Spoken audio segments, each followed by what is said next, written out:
अस्सलाम वालेकुम dear students, कैसे हैं आप सब। My name is Mohammad Imran and here I am to teach you physics class first year. Dear students, आज हमने चैप्टर नंबर 2 स्टार्ट करना है जिसका नाम है वेक्टर्स एंड इक्विलिब्रियम। देखें डियर स्टूडेंट्स, पहले हमने देखना है फिजिकल क्वांटिटीज़। फिजिकल क्वांटिटीज़ जैसा कि आपने फर्स्ट चैप्टर में पढ़ा है, all measurable quantities are called physical quantities. वो क्वांटिटीज जिनको हम मेजर कर सकें उनको कहते हैं फिजिकल क्वांटिटीज। अब फिजिकल क्वांटिटीज दो तरह की होती हैं डियर स्टूडेंट्स, इनकी दो टाइप्स है, एक है स्केलर्स और है वेक्टर्स। अब स्केलर्स क्या है बेटा?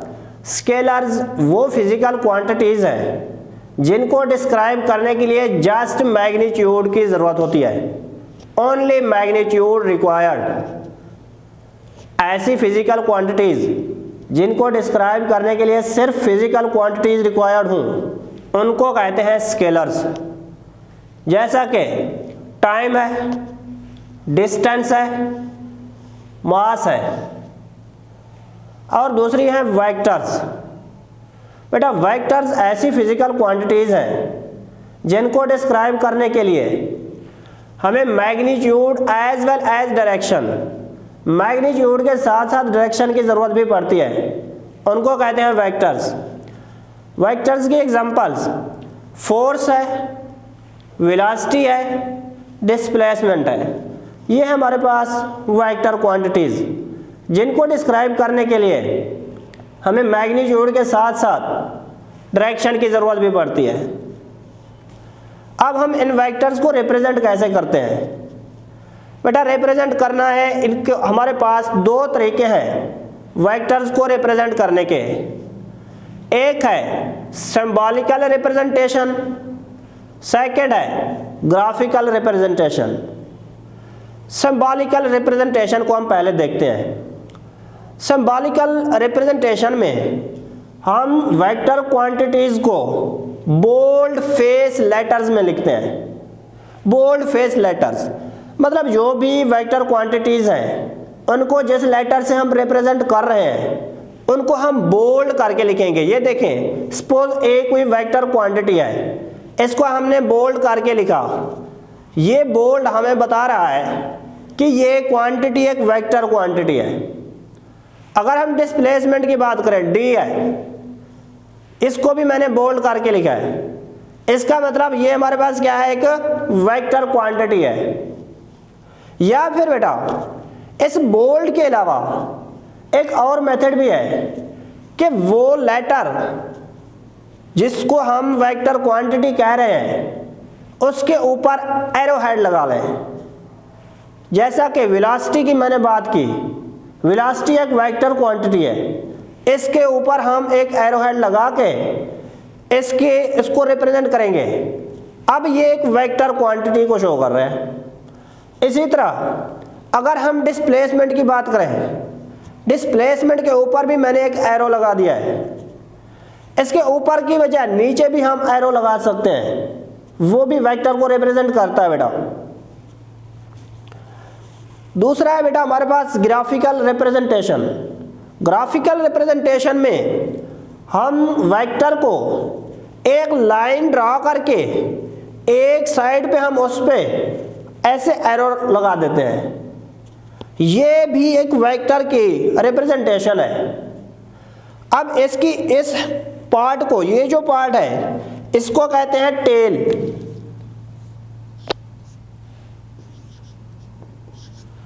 और ये वाला जो एरो आपको नजर आ रहा है इसको कहते हैं हेड।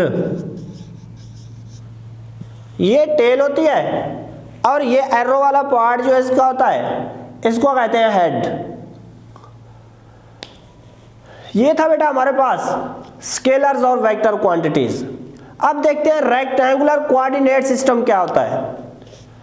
डियर स्टूडेंट्स, इसको मैं पहले डिफाइन कर रहा हूं फिर आपको समझाता हूं मैं। A set of 2 or 3 mutually perpendicular lines intersecting at a point is called rectangular coordinate system. या इसको हम बेटा कार्टेशियन कोऑर्डिनेट सिस्टम भी कहते हैं। इसमें क्या होता है बेटा, 2 या 3 लाइंस होती हैं जो एक दूसरे के ऊपर परपेंडिकुलरली ड्रा होते हैं, एक दूसरे का साथ 90 का एंगल बना रहे होते हैं। इनको हम कहेंगे rectangular coordinate system.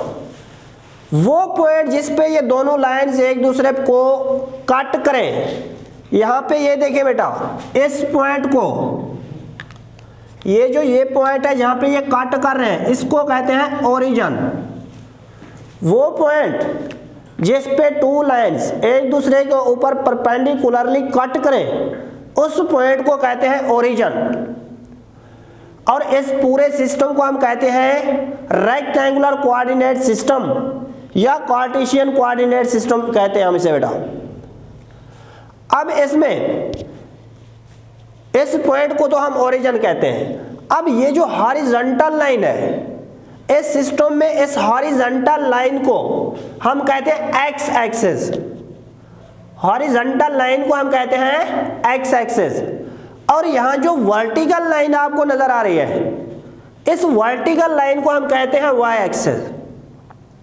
Horizontal line को हम एक्स एक्सिस कहते हैं और वर्टिकल लाइन को वाई एक्सिस कहते हैं। अब देखिए बेटा, हमारे पास इस कोऑर्डिनेट सिस्टम की 2 टाइप्स हैं, एक है प्लेन, एक है स्पेस। प्लेन में क्या होता है बेटा, एक ऐसा सिस्टम है, ऐसा रेक्टेंगुलर कोऑर्डिनेट सिस्टम है या ऐसा कार्टेशियन कोऑर्डिनेट सिस्टम है जिसमें 2 कोऑर्डिनेट एक्सेस हों, जिसमें जस्ट 2 कोऑर्डिनेट एक्सेस हों, मतलब ये 2 डायमेंशनल है। एक्स एक्सिस है और वाई एक्सिस है, एक्स एक्सिस और वाई एक्सिस, इसको हम कहते हैं प्लेन। जिसमें जस्ट 2 कोऑर्डिनेट एक्सेस हों, उसको हम कहते हैं प्लेन। ऐसे कोऑर्डिनेट सिस्टम को हम कहते हैं प्लेन। अब अगर कोई वेक्टर इस प्लेन में पड़ा है, उस वेक्टर की डायरेक्शन हम कैसे फाइंड करते हैं बेटा? कोई एक वेक्टर है जो किसी प्लेन में पड़ा है, उसकी डायरेक्शन के लिए हम एक एंगल थीटा लिखते हैं। यहाँ पे ये एंगल थीटा उस वेक्टर की डायरेक्शन के बारे में हमें बताएगा। फर्ज के ये हमारे पास प्लेन है जिसमें एक डी वेक्टर पड़ा है। अब इसकी जो डायरेक्शन है, ये एंगल थीटा हमें बता रहा है।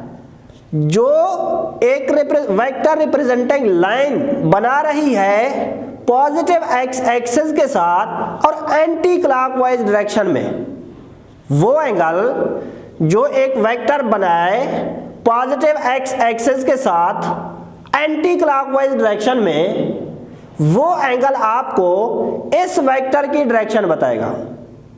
ठीक है डियर स्टूडेंट्स, ये बात समझ आ गई ना कि किसी प्लेन में अगर कोई वेक्टर पड़ा है तो उस वेक्टर को हम किसी एंगल थीटा से रिप्रेजेंट करते हैं। वो एंगल जो कोई एक वेक्टर जो पड़ा है प्लेन में, वो वेक्टर बनाए पॉजिटिव एक्स एक्सिस के साथ इन एंटी क्लॉकवाइज डायरेक्शन। ये देखिए बेटा एंटी क्लॉकवाइज है, यूं क्लॉकवाइज होता है, इस तरह से क्या ये एंटी क्लॉकवाइज है।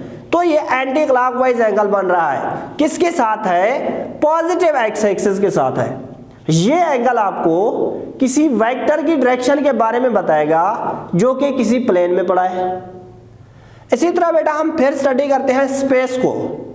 ऐसा कोऑर्डिनेट सिस्टम, ऐसा रेक्टेंगुलर कोऑर्डिनेट सिस्टम या ऐसा कार्टेशियन कोऑर्डिनेट सिस्टम जो 3 कोऑर्डिनेट एक्सिस पे मुश्तमिल हो, जिसमें 3 कोऑर्डिनेट एक्सिस हों। कौन कौन से एक्सिस होंगे बेटा? एक्स एक्सिस, वाई एक्सिस और जेड एक्सिस। इस तरह के सिस्टम को जिसमें 3 एक्सिस एग्जिस्ट करें उसको हम कहते हैं स्पेस। इसको हम 3 डायमेंशनल कोऑर्डिनेट सिस्टम भी कहते हैं। अब इसमें बेटा 3 एक्सिस हैं, एक्स एक्सिस, वाई एक्सिस, जी एक्सिस। अब जैसा कि हमने प्लेन में बात की है कि अगर कोई वेक्टर प्लेन में पड़ा है तो उसकी डायरेक्शन हम कैसे फाइंड करते हैं? सेम अगर कोई वेक्टर स्पेस में पड़ा है तो उसकी डायरेक्शन हम कैसे फाइंड करते हैं? उसकी डायरेक्शन को फाइंड करने के लिए 3 एंगल्स यूज होते हैं बेटा। एक होता है अल्फा, एक होता है बीटा, एक होता है गैमा। 3 एंगल्स हैं। अब अल्फा कौन सा एंगल है बेटा? सपोज ये हमारे पास कोई वेक्टर है जो कि प्लेन में पड़ा है। अब ये वेक्टर जब एंगल बनाएगा एक्स एक्सिस के साथ इन एंटी क्लॉकवाइज डायरेक्शन, उस एंगल को कहते हैं अल्फा। अगर यही वेक्टर एंगल बनाए वाई एक्सिस के साथ इन एंटी क्लॉकवाइज डायरेक्शन, इसको हम कहते हैं बीटा। अब यही वेक्टर जब z एक्सिस के साथ एंगल बनाए, वो एंगल गैमा कहलाता है। और ये क्लॉकवाइज है, सॉरी, वो दो अल्फा और बीटा वो एंटी क्लॉकवाइज है, लेकिन ये जो गैमा है, गैमा ये क्लॉकवाइज एंगल है बेटा। ये था हमारे पास स्पेस से रिलेटेड कॉन्सेप्ट बेटा। अब हम देखते हैं head to tail rule. Head to tail rule क्या है बेटा? हेड टू टेल रूल बेटा वेक्टर्स को ऐड करने का तरीका है। जैसे कि हम नंबर्स को ऐड करते हैं, वेक्टर्स को वैसे हम ऐड नहीं कर सकते। उसके लिए हम एक खास मेथड यूज करते हैं जिसे कहते हैं हेड टू टेल रूल। अब हेड टू टेल रूल वो तरीका है जिसमें हम वेक्टर्स को इस तरह से ऐड करेंगे कि पहले वेक्टर के हेड को दूसरे वेक्टर की टेल के साथ और दूसरे की हेड को तीसरे की टेल के साथ अप टू सो ऑन, जितने वेक्टर्स भी हैं उनको हम ऐड करते जाएं और एंड में फर्स्ट वेक्टर की टेल को लास्ट के हेड के साथ मिला देंगे तो उसको कहेंगे रिजल्टेंट वेक्टर बेटा। उसको कहते हैं हम रिजल्टेंट वेक्टर। अब मैंने यहाँ पे 2 वेक्टर्स कंसीडर किए हैं, ए वेक्टर और बी वेक्टर। इनको मैंने ऐड किया बेटा। एक बात ध्यान में रखनी है कि वेक्टर्स जिस सिम्ट में पड़े हों आपने उनको ऐड बिल्कुल वैसा ही करना है, वैसे आपने उठा के उनको ऐड कर देना है। अब ये ए वेक्टर है, ये है बी वेक्टर। ए वेक्टर इस डायरेक्शन में है, बी वेक्टर इस डायरेक्शन में है। ए वेक्टर है, ये बी वेक्टर है। ए वेक्टर में हमने बी को जब ऐड करना है, ए वेक्टर को वैसे रहने देंगे, बी को यहां हम इस तरह से ऐड कर देंगे कि ए के हेड के साथ बी की टेल मिल जाए। एंड में हम इसको रिजल्टेंट इस तरह करना है कि फर्स्ट की टेल को लास्ट के हेड के साथ हमने मिला दिया। ये हमारे पास वेक्टर ऐड हो गया है। ये जो रिजल्टेंट वेक्टर है ये है A vector plus B vector. अब अगर हम B vector plus A vector करना चाहें, बी को आप वैसे रहने दें बेटा बी वेक्टर, और ए को उठा के आप इसमें ऐड कर दें बी वेक्टर के हेड के साथ ए वेक्टर की टेल को, और एंड में बी की टेल को और ए की हेड को मिला देंगे तो ये बन जाएगा B vector plus A vector. अब देखिए ये resultant vector A vector plus B vector आ रहा है। ये कब हुआ? जब हमने ए को ऐड किया, बी को ऐड किया ए में, वो है A vector plus B vector. फिर हमने ए को ऐड किया बी में, वो आ रहा है B vector plus A vector. अब यहां से आप देख सकते हैं ये जो रिजल्टेंट वेक्टर है A vector plus B vector is equal to B vector plus A vector. अब इसको कहते हैं कम्यूटेटिव प्रॉपर्टी। यह है बेटा कम्यूटेटिव प्रॉपर्टी। जब A vector plus B vector is equal to B vector plus A vector हो जाए तो ये है कम्यूटेटिव प्रॉपर्टी। अब देखते हैं बेटा रिजल्टेंट वेक्टर क्या होता है। Resultant vector a vector which has the same effect as the combined effect of all the vectors to be added. ये है रिजल्टेंट वेक्टर की डेफिनेशन। ठीक है, ऐसा वेक्टर है जो सेम इफेक्ट रखेगा उन तमाम के इक्वल जो हम इंडिविजुअल वेक्टर्स ऐड कर रहे हैं। फर्ज किया 3 वेक्टर्स हैं, ए vector, B vector, C vector, जब हम इनको ऐड करेंगे तो हमारे पास रिजल्टेड वेक्टर बन जाएगा A vector plus B vector plus C vector. ये है रिजल्टेड वेक्टर। इसका इफेक्ट सेम होगा जो इन तमाम का होगा, इसको हम कहते हैं बेटा रिजल्टेड वेक्टर। आ गया वेक्टर सब्ट्रैक्शन, वो तो था एडिशन, अब है सब्ट्रैक्शन। सब्ट्रैक्शन का मतलब हम वेक्टर को नेगेटिव करते हैं। कैसे करते हैं बेटा? वेक्टर को नेगेटिव करने का तरीका बिल्कुल सेम होता है जैसे हम उनको ऐड करते हैं, लेकिन हम क्या करेंगे, जिस वेक्टर को ऐड करेंगे उसकी डायरेक्शन हम रिवर्स कर देंगे। जैसा कि ए वेक्टर है, ये बी वेक्टर है, हमने करना है A vector minus B vector. ए में से हमने बी को माइनस करना है, जिसको हमने माइनस करना है उसकी हम डायरेक्शन उलट कर देंगे। डायरेक्शन उलट करके फिर उसमें ऐड कर देंगे। तरीका वही है जो हम ऐड करते हैं जैसे, लेकिन जिस वेक्टर को हम ऐड कर रहे होते हैं उसकी डायरेक्शन को हम उलट कर देंगे। ये जैसे मैंने एग्जांपल लिए ना बेटा, ए वेक्टर बी वेक्टर। अब A vector minus B vector मैंने जब करना है तो बी वेक्टर की हम डायरेक्शन को उलट कर देंगे। तो वो इस तरह से बनेगा बेटा, ए वेक्टर अब माइनस बी वेक्टर, ये माइनस बी वेक्टर है, इसको कर हम ऐड रहे हैं लेकिन वो उसका क्या है, नेगेटिव है, नेगेटिव वेक्टर कर दिया है। अब A vector minus B vector, ये है रिजल्टेड वेक्टर जो कि A vector minus B vector रहेगा। अब A vector minus B vector is equal to A vector, बात वही प्लस वाली आ रही है, हमने करना प्लस है लेकिन किसके साथ, उसके नेगेटिव के साथ। A vector minus plus minus B vector, ये है बेटा हमारे पास वेक्टर सब्ट्रैक्शन। और है मल्टीप्लिकेशन ऑफ वेक्टर्स। बेटा वेक्टर्स की मल्टीप्लिकेशन को हम तीन तरह से पढ़ते हैं। एक तो किसी नंबर के साथ, ऐसा नंबर जो 0 से ज्यादा है, जब हम किसी वेक्टर को उस नंबर से मल्टीप्लाई करेंगे तो उसकी मैग्नीट्यूड बढ़ जाएगी, मैग्नीट्यूड बढ़ जाएगी लेकिन डायरेक्शन सेम। मतलब आप 1 से 2 से 3 से 4 से किसी नंबर से मल्टीप्लाई करेंगे जो 0 से बड़ा है तो वेक्टर की मैग्नीट्यूड बढ़ जाएगी लेकिन उसकी डायरेक्शन सेम रहेगी। अगर आप ये देखें n ग्रेटर देन 0 है, magnitude increases but direction remain same. दूसरी बात, अगर n लेस देन 0 है, मतलब आप किसी वेक्टर को ऐसे नंबर से मल्टीप्लाई कर रहे हैं जिसकी वैल्यू नेगेटिव में है, -1 -2 -3, तो क्या होगा, उसकी मैग्नीट्यूड तो इंक्रीज होगी, मैग्नीट्यूड इंक्रीज होने के साथ उसकी डायरेक्शन भी उलट हो जाएगी।